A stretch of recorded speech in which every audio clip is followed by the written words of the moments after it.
بسم اللہ الرحمن الرحیم۔ السلام علیکم۔ ابرار رشید آپ کی خدمت میں ایک مرتبہ پھر حاضر ہے۔ آپ نے وہ کہاوت تو سن رکھی ہوگی کہ گئے تھے روزے بخشوانے اور نماز گلے پڑ گئی، یعنی لینے کے دینے پڑ گئے۔ اس حوالے سے بات ہوگی کہ کیسے لینے کے دینے پڑ گئے، لیکن اس سے پہلے آپ سے درخواست کہ اگر ابھی تک آپ نے اس چینل کو سبسکرائب نہیں کیا تو اسے سبسکرائب کر لیں، جو بیل آئیکن ہے اس کو ضرور پریس کیجئے گا۔ آپ کا بہت بہت شکریہ۔ سپریم کورٹ میں جو کچھ ہو رہا ہے در حقیقت ایک ہم خیال بینچ بنا کر پاکستان میں، یہ خاص طور پر پنجاب اور خیبر پختونخوا میں انتخابات جلدی کروانے کی جلدی تھی، لیکن ہم خیال بینچ والوں کو لینے کے دینے پڑ گئے، الٹی ہو گئی سب تدبیریں، کچھ نہ دوا نے کام کیا، اور بڑے عرصے سے جس بات کا خدشہ ظاہر کیا جا رہا تھا، جن کا اظہار کیا جا رہا تھا، بالآخر وہی ہوا کہ سپریم کورٹ کی بدنامی ہوئی، جگ ہنسائی ہوئی۔ پوری دنیا میں پاکستان کی سپریم کورٹ کی اب مثالیں دی جا رہی ہیں۔ بظاہر ہی نہیں، در حقیقت سپریم کورٹ کے چیف جسٹس کے خلاف اندر سے ان کے برادر ججز نے بغاوت کر دی اور یوں لینے کے دینے پڑ گئے، کیونکہ اللہ تعالیٰ آپ کی نیتوں سے واقف ہے۔ صورتحال یہ ہے کہ آپ نے تھمب نیل پر بھی دیکھا ہوگا کہ حکومت نے جو بل پاس کیا ہے، جو کہ آج سینٹ سے بھی پاس ہو چکا ہے، اب صدر مملکت کو بھجوایا جائے گا دستخطوں کے لیے، لیکن اگر صدر مملکت اس پر دستخط نہیں بھی کرتے تو یہ 25-26 دن کے بعد یہ قانون خود بن جائے گا، یعنی اس پر آٹومیٹکلی یہ ایک قانون کی شکل اختیار کر لے گا۔ یہ بل جس کو پریکٹس اینڈ پروسیجر ایکٹ کے نام سے ہم اب جانیں گے، اور اب میرا خیال ہے سپریم کورٹ کے پاس کوئی اخلاقی جواز بھی نہیں رہے گا اس بل کو سٹرائک ڈاؤن کرنے کے حوالے سے۔ اور ساتھ ہی ساتھ آج کے جو معاملات ہوئے کہ بینچ ٹوٹ گیا، وہ آپ کو پتہ ہے کہ کیوں ٹوٹ گیا، کہ ایک جج صاحب نے اس سے اپنے آپ کو ریکیوز کر لیا، الگ کر لیا، اور اس پر آپ نے بہت سی ویڈیوز دیکھ رکھی ہوں گی، لیکن میرا موضوع اس وقت کوئی اور ہے۔ موضوع کیا ہے کہ یہ جو بل آیا ہے، اس کے نتیجے میں اب نہ صرف میاں نواز شریف کی نااہلی ختم ہو سکتی ہے، ان کو اپیل کا رائٹ مل گیا ہے، جہانگیر ترین کو اپیل کا رائٹ مل گیا ہے، یوسف رضا گیلانی کو اپیل کا رائٹ مل گیا ہے۔ یہی نہیں، اسی کے ساتھ ساتھ جسٹس شوکت عزیز صدیقی، جن کو ملازمت سے برطرف کر دیا گیا تھا، ان کو اپیل کا رائٹ مل گیا ہے، وہ ملازمت پر بحال ہو سکتے ہیں۔ یاد رہے کہ جب ان کو ملازمت سے برطرف کیا گیا، ان کی پینشن روک دی گئی، ان کو جو بھی سرکاری جو ان کو مراعات ملنی تھی یا جو پینشن وغیرہ، وہ سب کچھ روک لیا گیا۔ اس کے علاوہ جو ان کی بے توقیری ہوئی، بے عزتی کی گئی، وہ ان کی عزت بحال ہوگی۔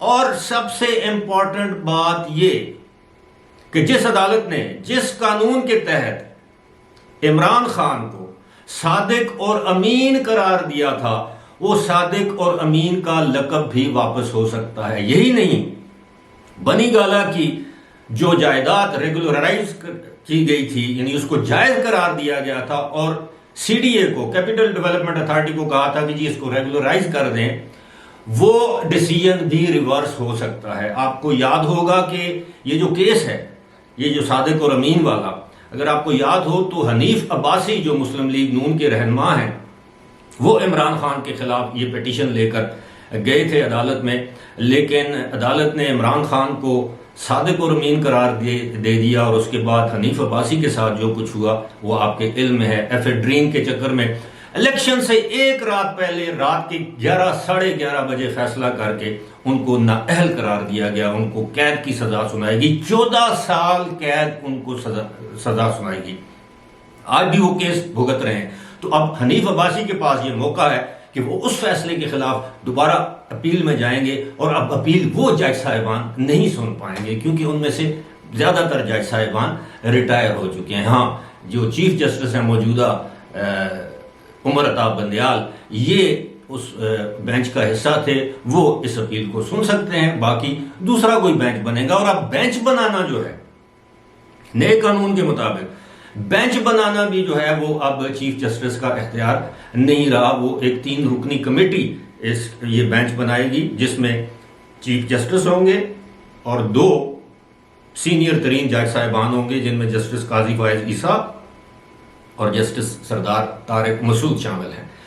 اگر یہ بل نافذ العمل نہیں بھی ہوتا، کسی وجہ سے سپریم کورٹ اس کو سٹرائک ڈاؤن کر دیتی ہے، لیکن اس سے پہلے کیا ہوگا، یہ جو نیا بینچ جو الیکشن کی کارروائی بھی سنے گا، الیکشن میں تاخیر کی، اس کے لیے بھی اب فل کورٹ بینچ بیٹھے گا، وہ پہلے قوانین وضع کرے گا کہ یہ 184(3 جو سو موٹو کا جو سننے کا جو اختیار ہے، وہ بینچ بنانے کی یا تشکیل دینے کا جو اختیار ہے، اس پر باقاعدہ سپریم کورٹ کے اندر بھی جو ہے وہ قانون وضع کیے جائیں گے کہ کس کا اختیار کیا ہونا چاہیے، کیونکہ یہ اختیار تو آنے والے دنوں میں جو چیف جسٹس ہوں گے، جسٹس قاضی فائز عیسیٰ، ان پر بھی لاگو ہوگا۔ لیکن اب جب کہ ہم آپ سے مخاطب ہیں تو اس میں تو جو قانون بن گیا ہے اس کے مطابق تو یہی چیزیں نظر آ رہی ہیں۔ اگر قانون کو ایک طرف رکھتے ہیں جس طرح میں نے بتایا، تو پھر دوسرا قانون سپریم کورٹ کے اندر جو انتظامی قوانین ہوتے ہیں، رولز جنہیں ہم کہتے ہیں، قواعد و ضوابط، وہ بنائے جائیں گے۔ لیکن بات وہی کہ اللہ تعالیٰ آپ کی نیتوں سے آگاہ ہے، اور وہی کہ مین پروپوزز گاڈ ڈسپوزز، ایک تدبیر انسان کرتا ہے اور ایک تدبیر وہ کرتا ہے، اور جو اس کی تدبیر ہوتی ہے آبویسلی ظاہر ہے اس کی تدبیر کے سامنے انسان کی تدبیر کیا چل سکتی ہے۔ آپ کتنی بھی بری نیت کے ساتھ کوئی بھی برا کام کرنے کی غرض سے جائیں، لیکن پھر راستے میں رکاوٹیں بھی پیدا کی جا سکتی ہیں، ہو سکتی ہیں، اور وہی ذات ہے جو دیکھتی ہے کہ جب آپ منصب کی کرسی پر بیٹھ کر ایک مخصوص جماعت کے مخصوص قائد کی طرف جھکاؤ کریں اور آپ کے دل میں بغض اور عناد ہو ایک دوسری مخصوص جماعت کے خلاف یا اس کے رہنماؤں کے خلاف، تو پھر اللہ تعالیٰ کی لاٹھی اسی لیے کہتے ہیں کہ بے آواز ہے۔ اب بات ہو رہی تھی جسٹس شوکت عزیز صدیقی کی، وہ بھی بحال ہو سکتے ہیں، جی ہاں، اور بیک ڈیٹ سے بحال ہو سکتے ہیں اگر وہ اپیل کرتے ہیں اور ان کی اپیل منظور ہو جاتی ہے۔ سملرلی میاں نواز شریف کی سزا ختم ہو سکتی ہے، یہ جو تاحیات نیلی کی سزا ہے، کیونکہ وہ بھی سو موٹو کیس کے ذریعے ان کو سزا سنائے گی، اور جس طرح بھونڈے طریقے سے سزا سنائے گی۔ اب تو جنرل قمر جاوید باجوہ بھی کہہ چکے ہیں کہ انہوں نے موجودہ جو آرمی چیف ہیں، یہ اس وقت DGM آئے تھے، ان کو UAE میں بھیجا ہے کامہ لانے کے لیے۔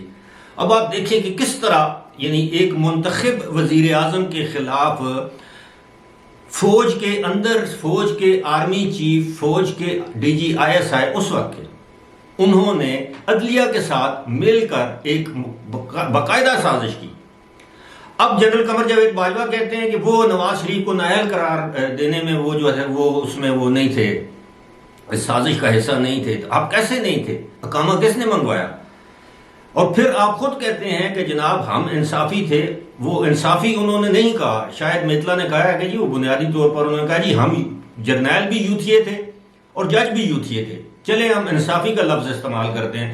اب جب جرنیل سابق آرمی چیف کھل کر یہ کہے کہ جناب ہم لوگ جو ہیں عمران خان کے عشق میں مبتلا تھے، عمران خان کا عشق ہمارے سروں پر سوار تھا، ہمارے دماغ پر سوار تھا، ہم اس کو اقتدار میں لانا چاہتے تھے، اور اقتدار میں آپ کیسے لائے؟ پہلے ایک منتخب وزیر اعظم کو نااہل قرار دیا گیا عدالت کے ذریعے، پھر آپ نے الیکشن میں دھاندلی کی، RTS بٹھائے، آپ نے مسلم لیگ نون کے امیدواروں کو مجبور کیا کہ وہ نون لیگ کا ٹکٹ نہ لیں۔ الیکشن کے دن جو دھاندلی ہوئی ساری قوم کو پتہ ہے، الیکشن کے بعد جو دھاندلی ہوئی ساری قوم کو پتہ ہے۔ اس کے بعد کس طرح آپ نے ایک بیساکھیوں کے سہارے ایک حکومت کھڑی کی، MQM کو، باپ پارٹی کو، GDA کو، ادھر ادھر سے بھان متی کا کنبا جوڑ کر آپ نے حکومت بنائی، اور اب آپ کہتے ہیں کہ پھر وہ ہمیں جلدی احساس ہو گیا کہ ہم سے غلطی ہو گئی۔ لیکن اس غلطی، یہ جو آپ سے غلطی ہوئی ہے، اس کا خمیازہ آج پوری قوم بھگت رہی ہے، اس کا نقصان ریاست پاکستان کو ہوا ہے، اس کا جواب کون دے گا؟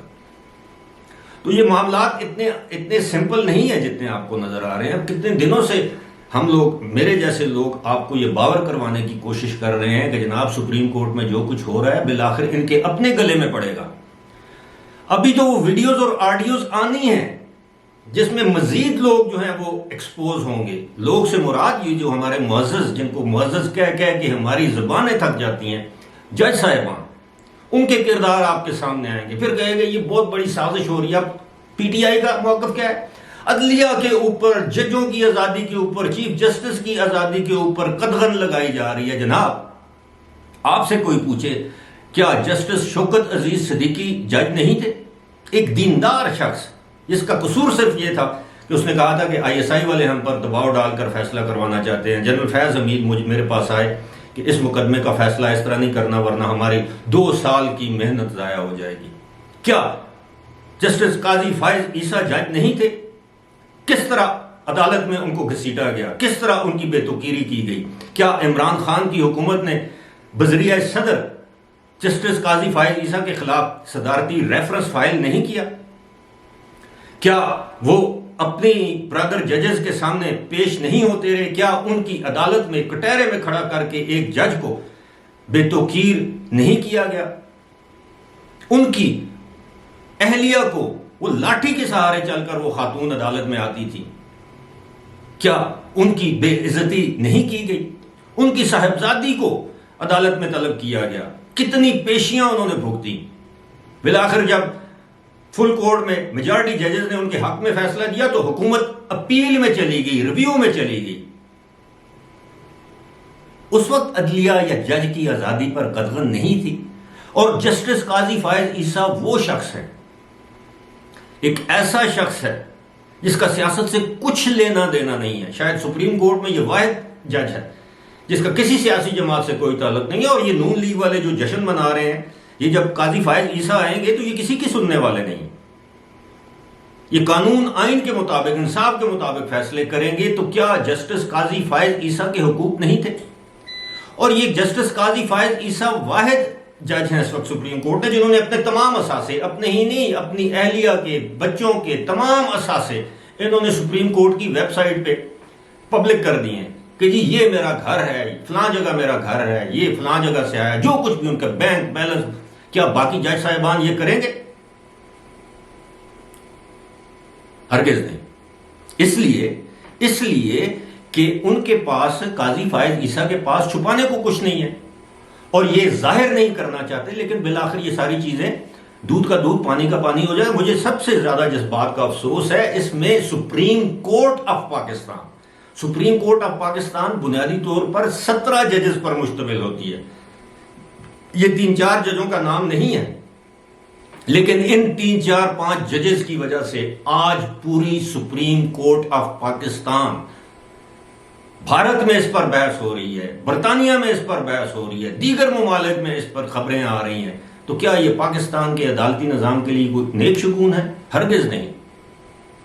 اس سے صرف اور صرف پاکستان میں آئین، ریاست، سپریم کورٹ، ان کی بدنامی ہو رہی ہے۔ اور بدنامی کون کروا رہا ہے آپ سب جانتے ہیں۔ فی الحال مجھے دیجیے اجازت، خدا حافظ۔